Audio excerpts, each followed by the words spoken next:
Bismillahirrahmanirrahim. Assalamualaikum warahmatullahi wabarakatuh. Waalaikumsalam warahmatullahi wabarakatuh. Alhamdulillahilladzi hadana subul salam wa afhamana bi syari'atil nabiyil karim. Asyhadu an la ilaha illallah wahdahu la syarika lah wa asyhadu anna sayyidana Muhammadan 'abduhu wa rasuluh alladzi la nabiyya ba'dah.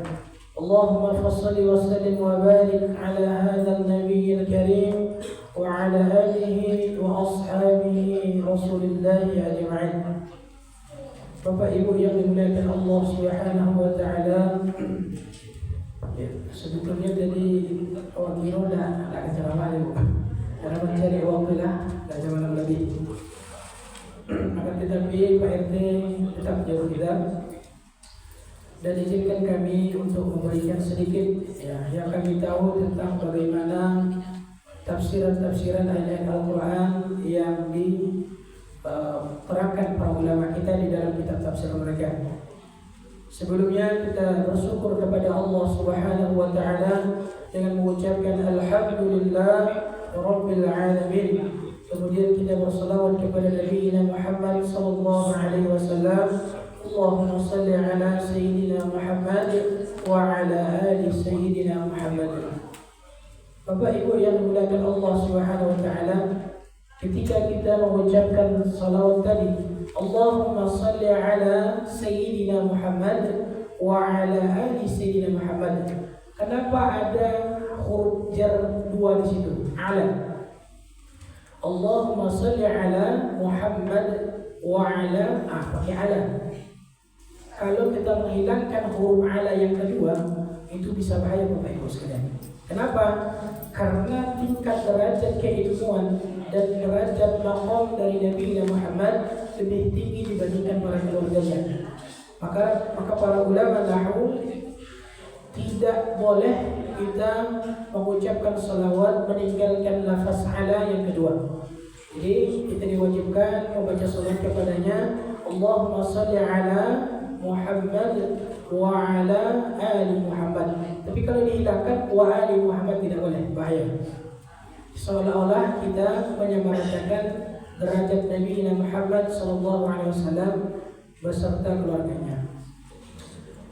Bismillahirrahmanirrahim. Bapak Ibu sekalian, sebetulnya kajian ini sangat panjang karena saya ingin menyampaikan beberapa tafsir Al-Quran, yakni wahyu pertama turun. Apa tuh wahyu pertama turun? Surat Al-Alaq. Surat Al-Alaq itu surat atau wahyu pertama turun ayat 1 sampai 5. Kalau keterbatasan waktu, kita cari sampai mana kita bisa memahami tafsir dari ayat tersebut.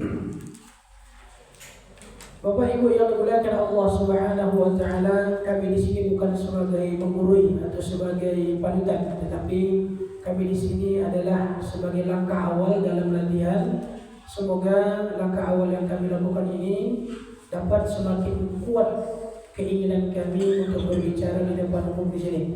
Itu karena ada dorongan dari bapak kita, orang tua kita, kalau bisa acak-acak tampil supaya ilmu yang kita dapatkan itu dapat kita salurkan dan dapat bermanfaat bagi orang lain. Bapak Ibu yang dimuliakan Allah, langsung saja kita masuk pada penafsiran ayat Al-Quran. Surat Al-Alaq ayat pertama. Allah Subhanahu wa taala berfirman, A'udzu billahi minasy syaithanir rajim. Bismillahirrahmanirrahim. Iqra bismi rabbikal ladzi khalaq. Terjemahan biasanya, bacalah dengan menyebut nama Tuhanmu yang menciptakan. Bapak Ibu yang dimuliakan Allah Subhanahu wa taala, kata Iqra di sini menurut para ulama tafsir itu tidak hanya diartikan sebagai membaca.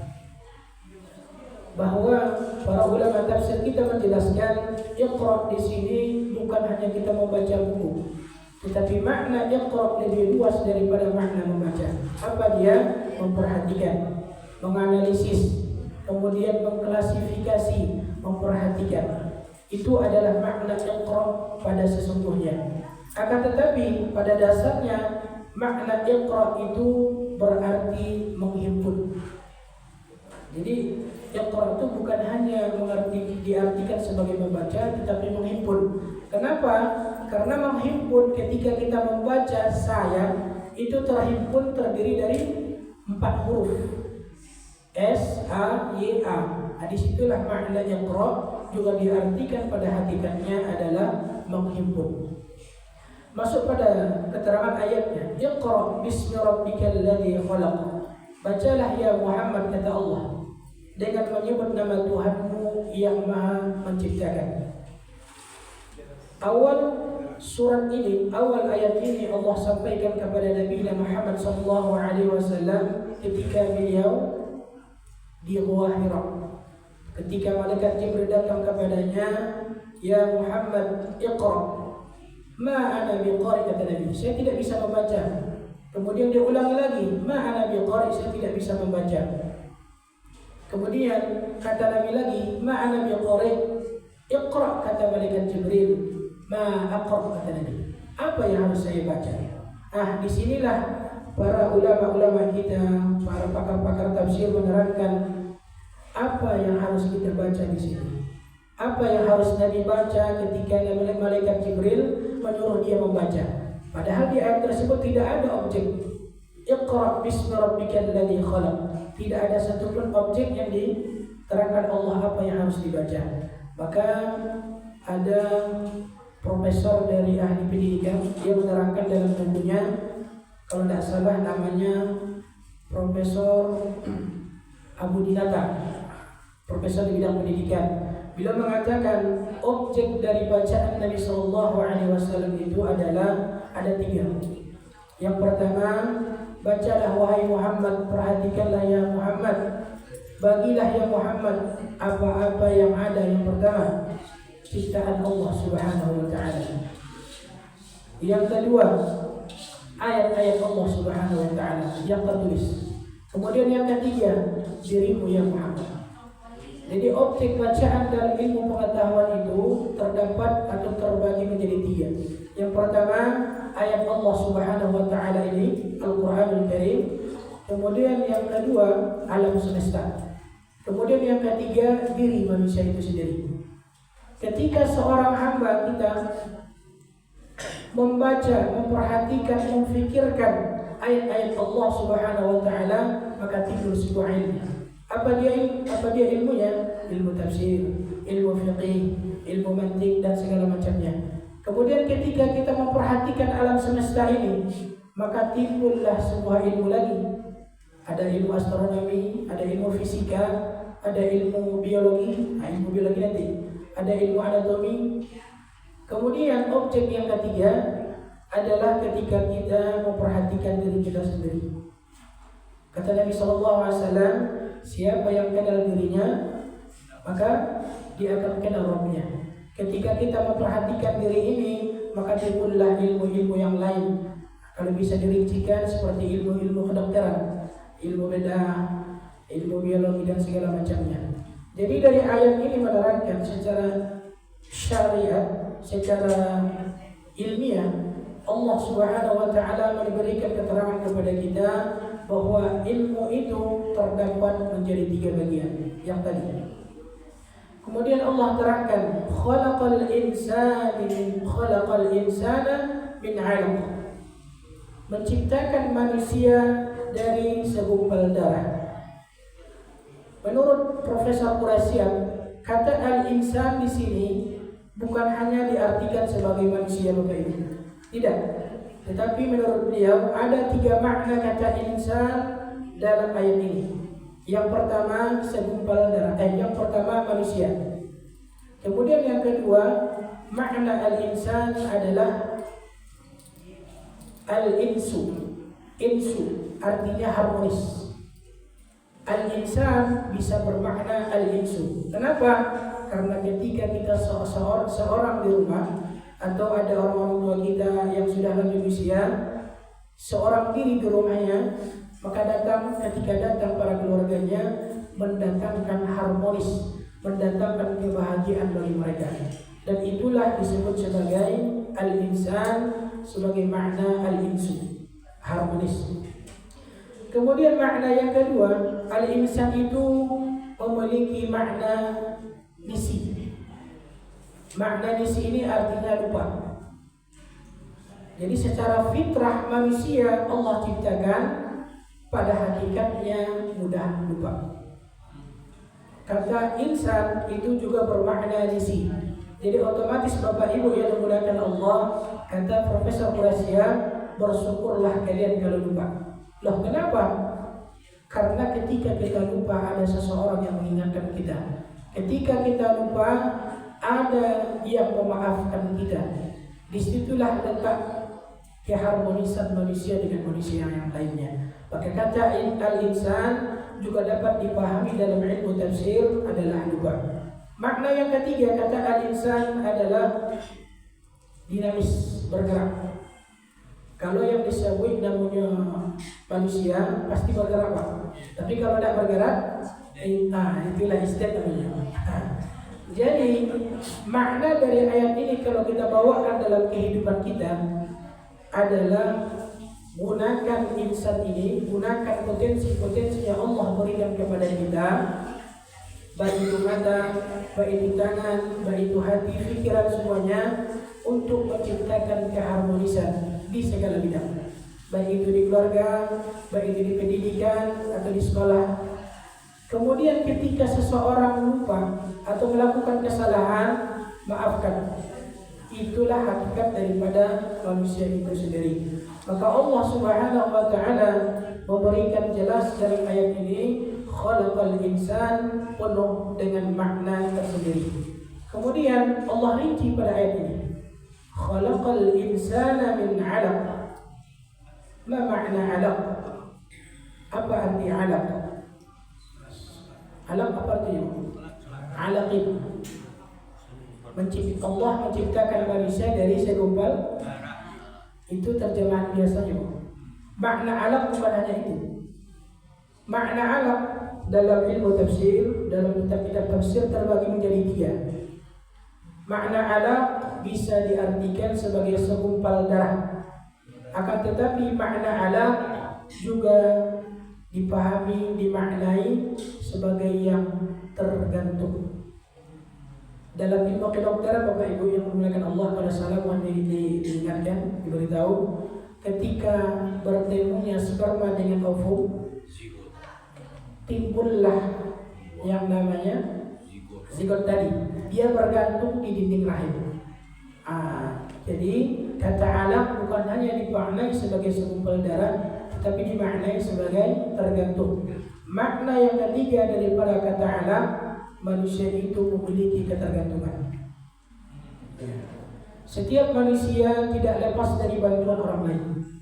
Kita sebagai makhluk Allah Subhanahu wa taala, pada hakikatnya Allah ciptakan tidak akan terlepas daripada ketergantungan terhadap orang lain.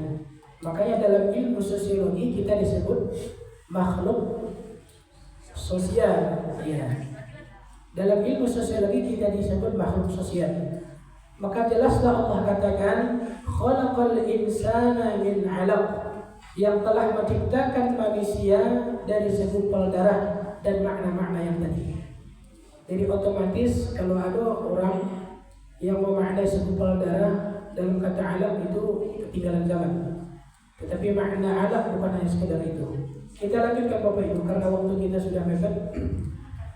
Bismillahirrahmanirrahim. Iqra wa rabbukal akram. Allah mengulangi kembali kata Iqra yang telah diucapkan di awal. Apa alasan Allah ketika mengulangi Iqra lagi di ayat yang ketiga? Digali lagi, inilah gunanya tafsir Bapak Ibu, menggali apa yang terdapat pada teks di dalamnya. Kenapa Allah mengulangkan lagi kata Iqra di ayat yang ketiga? Maka para mufassir menjelaskan kata Iqra diulang Allah Subhanahu wa taala ketika kita membaca tidak ada cukup hanya sekali. Jadi kalau awak belajar dengan guru-guru kita, dengan ustaz-ustaz kita, kalau hanya mendengar tidak akan masuk. Tapi ketika Allah Subhanahu wa taala ulangi.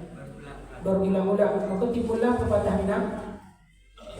Lancar gaji karena dia berulang, pasal jalan karena dia ditabuh. Inilah isyarat Al-Quran yang menerangkan kepada kita kalau belajar diulangi, diulang-ulang terus. Kemudian Allah Subhanahu wa taala melanjutkan wa rabbukal akram. Tuhanmu yang Maha Pemurah. Artinya Allah Subhanahu wa taala setiap usaha yang kita lakukan itu pasti yang terbaik bagi kita. Allah Subhanahu wa taala memberikan kepada kita setiap usaha yang kita lakukan, baik itu usaha yang kuat, yang gigih, pasti Allah kabulkan.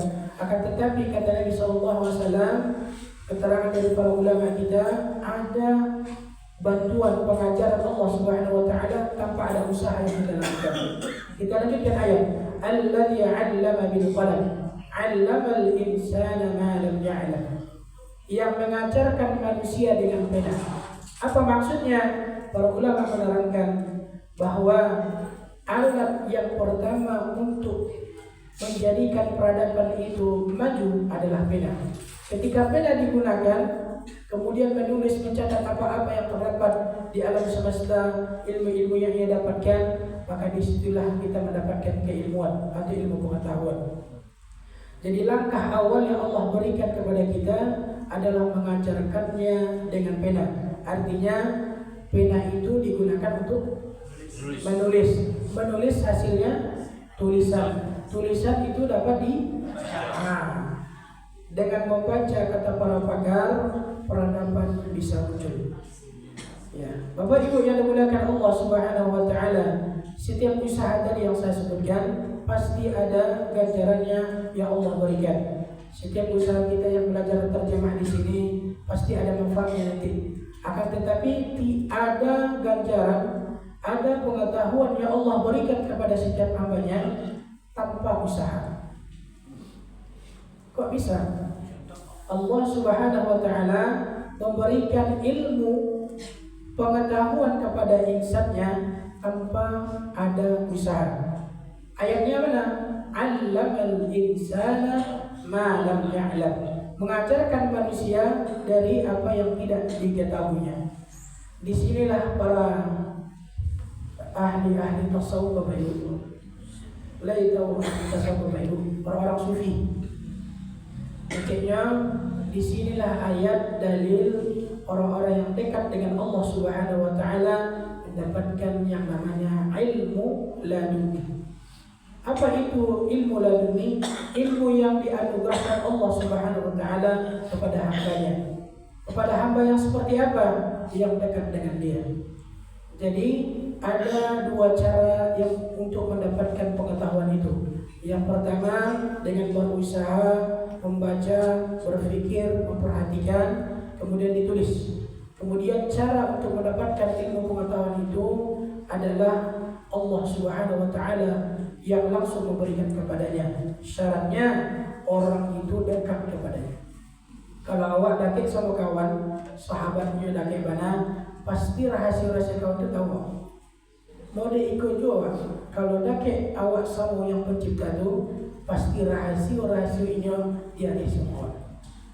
Jadi Bapak Ibu yang dimuliakan Allah Subhanahu wa taala, alasan kami untuk menyampaikan tafsir ini agar memberikan motivasi kepada kita bersama, karena musola kita adalah majelis ilmu. Kita belajar terjemah, kita belajar surah khusyuk. Inilah relevannya kami menyampaikan tafsir ayat ini. Semoga kita dapat memperkuat keinginan kita untuk belajar, menuntut ilmu. Semoga dengan hal tersebut dapat bermanfaat bagi kita dan dapat diberi nilai pahala di sisi Allah Subhanahu wa taala. Kesimpulan dari ceramah ini adalah ingat kata Allah, Iqra bismi rabbikal ladzi khalaq. Setiap tingkah laku yang kita lakukan, belajar yang kita lakukan, jangan lupa kepada Allah, ucapkan Bismillahirrahmanirrahim. Karena kata Nabi sallallahu alaihi wasallam, tidak sah segala perbuatan umat manusia kalau tidak diawali dengan mengucapkan Bismillahirrahmanirrahim. Mungkin itu saja yang dapat kami sampaikan. Mohon maaf atas segala kesalahan. Wabillahi taufiq wal hidayah. Assalamualaikum warahmatullahi wabarakatuh. Waalaikumsalam warahmatullahi wabarakatuh. Masyaallah, tabarakallah. Tiara.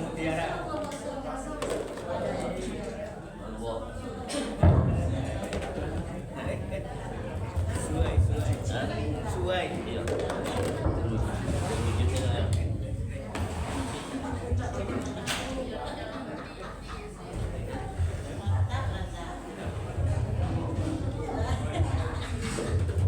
Bapak-bapak, ibu, tidak lagi